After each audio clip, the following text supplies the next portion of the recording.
Sumailalim naman po sa mandatory drug testing ang mga tauhan po ng San Fabian Municipal Police Station bilang bahagi po ng patuloy na hakbang upang matiyak ang integridad at disiplina sa hanay ng kapulisan, kabilang na ang mga non-uniform personnel.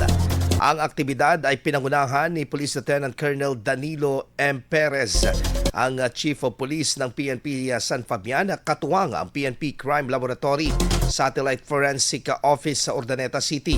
Batay sa resulta ng isinagawang pagsusuri negatibo sa illegal na droga ang lahat ng personnel na sumailalim sa drug testing.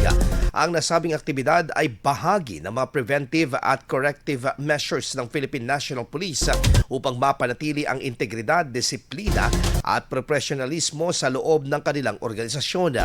Layunin din ito na matiyak na ang mga tagapagtatupad ng batas ay nagsisilbing huwaran ng pananagutan at mabuting asana, lalo na sa kampanya ng laban sa illegal na droga. Binigyang diin naman ng pamunuan na ang hindi inaasang drug testing ay mahalagang hakbang upang maiwasan ang posibleng paggamit ng illegal na droga ng mga kanilang personnel na maaaring makaapekto sa kanilang paghahatol, pagganap sa tungkulin at kredibilidad bilang tagapagpatupad ng batas. IFM News. IFM News. IFM News.